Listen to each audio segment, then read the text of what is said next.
জো বাইডেনের তখন পারবেন, এখন পারতেছেন না কেন? তখন পারবেন, এখন পারতেছেন না? মাত্র 1 মাস হয়েছে এসেছি, শুরু থেকে এটা কইরা নিলেন না কেন? যেমন আমি পলিটিক্যাল পার্টি করলে আগে ঠিক করতাম যে তাজনুবা আমাকে 5 টাকা চাঁদা দিছে, সেটা আগে দেখাই দিতাম। আরেকটা যেটা, এবং এই যে সত্যি মানে আপনার জনাব জনাব জনাব সার্জিস আলম, আপনাদের একজন নেতা, উনি যে 155টা গাড়ি নিয়ে ওখানে গেছেন, তার আগে হান্নান মাসুদও গাড়ি নিয়ে গেছেন, সেটাতে চাঁদাবাজি করছেন, সেটা অনেকেই বলতেছেন। আপনারা কি এটা তদন্ত করছেন? আপনারা তো এটা বিবৃতি পর্যন্ত দেন নাই। আমরা একটা চিঠি দেখছি ফেসবুকে, আপনাদেরই আরেকজন তাকে একটা প্রশ্ন করেছেন, মনে হচ্ছে যে এটা ছেলে খেলা। একটা লোক 155টা গাড়ি নিয়ে শোডাউন করতেছে, পরে আবার ব্যাখ্যা দিচ্ছে যে এটা তার দাদার টাকা, বাবার টাকা। আপনারা এটা কিছু বলতেছেন না, কোনো রকম তদন্ত করতেছেন না। আপনারা বলতেছেন যে আমরা খালেদ ভাই গত এই ঈদের আগে এই সার্জিসের ব্যাপারটা নিয়ে মনে হয় আমরা যে কয়টা গণমাধ্যমের সাথে কথা বলেছি, টকশোতে গিয়েছি, প্রতিনিয়ত এটা নিয়ে কথা বলেছি, এবং এটার প্রশ্ন জবাবদিহি আনুষ্ঠানিক বিবৃতি দিয়েছেন, এনসিপি আনুষ্ঠানিক বিবৃতি দিয়েছে। আমাকে একটু শেষ করতে দেন, আমাকে একটু শেষ করতে দেন। জি, আপনি শেষ করেন। যেখানে যে মানে আমাদের তো শুধু একজন তারেক রহমান নাই যে যিনি কথা বললে ওই কথাটাই মানে বেদবাক্য হবে। আমরা সবাই কিন্তু এখানে যেহেতু এটা একটা কালেকটিভ নেতৃত্বের একটা দল, এবং সবাই আমরা বিভিন্ন জায়গায় কথা বলছি, গণমাধ্যমের সাথে কথা বলছি। আমরা বারবার বলেছি যে এই তারা যে পাল্টাপাল্টি বক্তব্য দিয়েছে ফেসবুকে, এটা সম্পূর্ণ তাদের ব্যক্তিগত একটা পোস্ট, এবং তারা সেভাবে সেটা হ্যান্ডেল করেছে।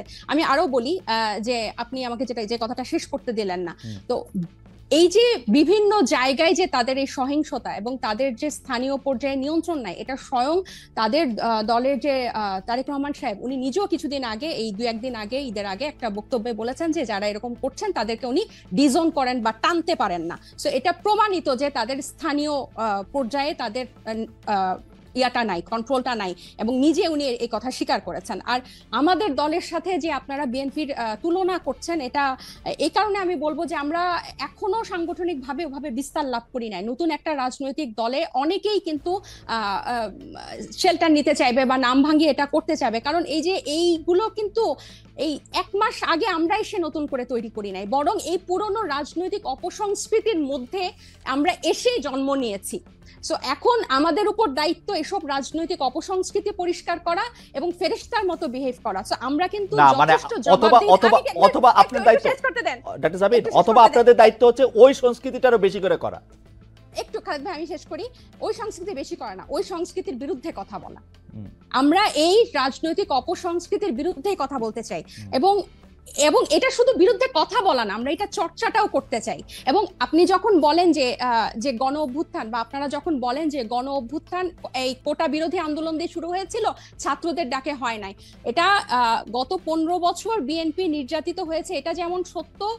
24-এর গণ অভ্যুত্থান বৈষম্য বিরোধী ছাত্র আন্দোলনের ব্যানারে হয়েছে, বিএনপি সেই ব্যানারে এসে আন্দোলনে অংশ নিয়েছে, সেটাও সমান পরিমাণ সত্য। এখানে এটা অস্বীকার করে কোনো উপায় নাই। ঠিক একইভাবে গণ অভ্যুত্থানের যেভাবে সবাই হকদার, এই রাজনৈতিক অপসংস্কৃতি দূর করার দায়িত্ব 1 মাস আগে জন্ম নেওয়া একটা দলের যেরকম দায়িত্ব, 47 বছর আগে জন্ম নেওয়া একটা দলের দায়িত্ব। আমরা শুধু একটা বিবৃতি দেই নাই দেখে আপনি আমাদেরকে প্রশ্ন করতে পারেন, কিন্তু একটা বিবৃতি না, আপনার কথা শেষ হইলে আমি একটু বলি, মানে একটা কথা শেষ হইলে আপনি একটু বলি। আপনি তো বলে যাচ্ছেন, এত সুন্দর চমৎকার কথা বলেন আপনি, আপনাকে শুনতে খুব ভালো লাগতেছে, কিন্তু আপনি যদি আমাকে একটু সময় দিতেন। জি বলেন। আপনি বলতেছেন একটা বিবৃতির কথা, আপা আপনি একটু খেয়াল করে দেখেন, আপনারা 5 স্টার হোটেলে ইফতারি কোথায় করলেন, কে আপনাদের চাঁদা দিল, সেই বিবৃতি সেটা আপনারা বিবৃতিতে জানান নাই। আপনারা রূপায়ণটার মধ্যে 2টা বিল্ডিং ভাড়া করে কেমনে থাকতেছেন, আপনারা এই 8 মাসে এটা আপনারা এটা জবাব দিতে পারেন নাই। আপনাদের শোডাউন করলেন কোত্থেকে গাড়িতে, এটার জবাব আপনারা বিবৃতিতে দিতে পারেন নাই। আপনারা কেন হাসনাত আব্দুল্লাহ হঠাৎ করে বলল আর্মি তাদেরকে ডাইকা নিয়ে বলছে আওয়ামী লীগকে রাজনীতিতে আসতে দিতে হবে, তারপরে আপনারা এটার নিয়ে কিন্তু কোনো একটা দলগত অবস্থান আপনারা জানান নাই। আপনারা বিবৃতি দেন না এমন না, কিন্তু আপনারা কিন্তু বিবৃতি দেন। জনাব নাহিদ ইসলাম এবং আপনাদের মিডিয়া সেলের পক্ষ থেকে আমরা অনেক বিবৃতি পাইছি, এগুলি ব্যাপারে আমরা কোনো বিবৃতি পাই নাই আনফরচুনেটলি। টক শো থেকে আপনি কথা কইলেন, এখন আপনার কথাটা কি আমরা শুনবো, নাকি আপনার একটা পার্টির বিবৃতি আশা করবো? আপনি নতুন রাজনৈতিক বন্দোবস্তের কথা বলতেছেন, একটা নতুন, আপনি আমাকে দেখাইতে পারবেন যে এনসিপির সাথে বিএনপির কি তফাৎ, এনসিপির সাথে জামায়াতের কি তফাৎ? কোন জায়গা দিয়ে আপনারা একটা তফাৎ করতেছেন আরেকটা জায়গা দিয়ে? একটা নতুন বন্দোবস্ত আনছেন, একটা উদাহরণ দেখান একটা নতুন বন্দোবস্তের। আচ্ছা খালেদ ভাই, বিবৃতি দিয়েই যদি এসব অপসংস্কৃতি বা এসব ব্যাপার থেকে মুক্ত হওয়া যেত, তাহলে বোধহয় বিবৃতি দেওয়া হতো। আমরা কোন কোন বিষয়ে বিবৃতি দিয়েছি আপনি নিশ্চয়ই সেটা যেহেতু খেয়াল করেছেন, আপনি খেয়াল করে থাকবেন। এই সব ব্যাপারগুলা বিবৃতি দিয়ে দায়সারা ভাবে ফেরানো যাবে না, এগুলোকে জনগণের কাছে পরিষ্কার করতে হবে। এবং অর্থনৈতিক স্বচ্ছতা আমাদের রাজনৈতিক দল জন্ম নেওয়ার আগে থেকে আমাদের অন্যতম প্রায়োরিটি।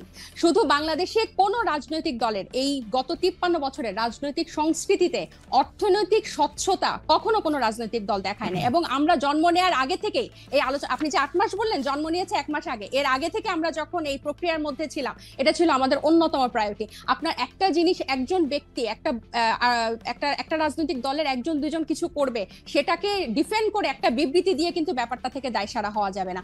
বরং আমাদের হোমওয়ার্কটা হচ্ছে, আমাদের কর্মযজ্ঞটা হচ্ছে এই জিনিসটা কিভাবে স্বচ্ছভাবে মানুষের কাছে পরিষ্কার করা যায়, যাতে এটাই হচ্ছে আমাদের বিএনপি এবং জামাতের থেকে আমাদের পার্থক্য।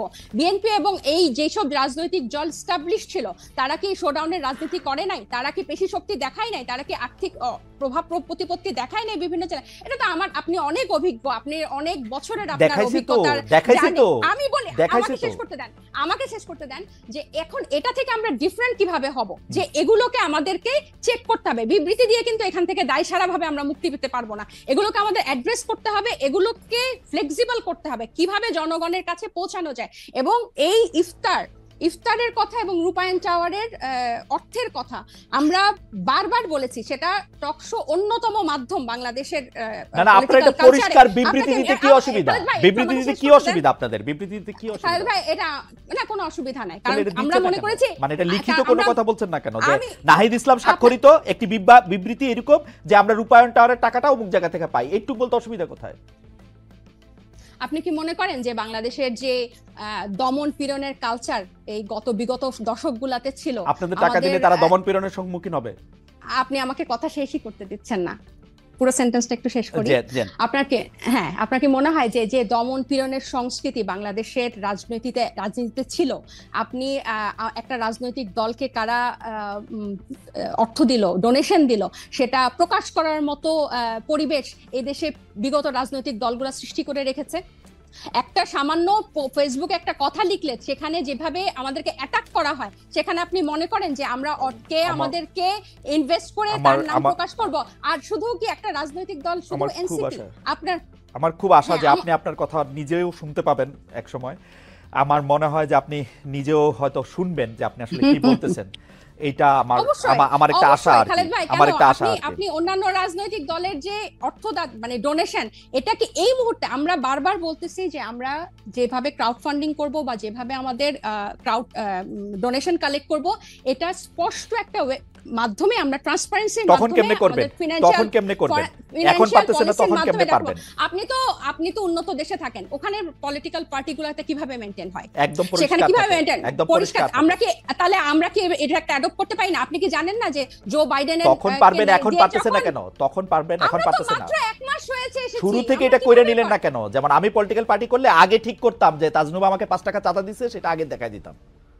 এজন্য আপনি পলিটিক্যাল পার্টি করেন নাই, আমরা করেছি। আমাদের এই এবং আপনি বিএনপি আওয়ামী লীগের মতোই আর একটা পলিটিক্যাল পার্টি করতেছেন না। এটা আপনি এত তাড়াতাড়ি 1 মাসে আপনি যে আমি 1 মাসই বুঝতে পারি সেটাও বলে না, সবাই বলে যে morning show the, morning always not show the this. এবং আমি আপনাকে বলি যে আমরা জুলাই আগস্টে গণ অভ্যুত্থান থেকে একটা রাজনৈতিক দল আসলো, এরপর জাতীয় নাগরিক কমিটি, এরপর হচ্ছে আমরা দল গঠনে কাজ দিলাম। এবং আমরা কিন্তু এখানে শুধু ছাত্রদের যে একটা অংশ তা না, এখানে কিন্তু সিভিল সোসাইটির একটা বড় অংশ কিন্তু এখানে যুক্ত হয়েছে। এবং আমি আপনার জ্ঞাতার্থে বলতে চাই, এই যে সিভিল সোসাইটির একটা বড় অংশ যে নাগরিক পার্টিতে যুক্ত হয়েছে, এখানে চিকিৎসক আছে, আইনজীবী আছে, ব্যবসায়ী আছে, এবং আমি একটু শেষ করি, এখানে কিন্তু প্রকৌশলী আছে, এখানে টিচার আছে, সাংবাদিক আছে, এবং তাদের একটা কিন্তু ফান্ড এখানে আছে। এবং একটা যখন কর্মসূচি হয় বা ইফতার হয়, এরকম একটা প্রোগ্রামে কিন্তু একটা বড় ডোনেশন বা আমাদের ওয়েলউইশাররা দিয়ে থাকেন। এখন এগুলো যে আমরা প্রকাশ করব, আমাদেরকে কিন্তু একটাই বাংলাদেশের মতো অপসংস্কৃতির রাজনীতিতে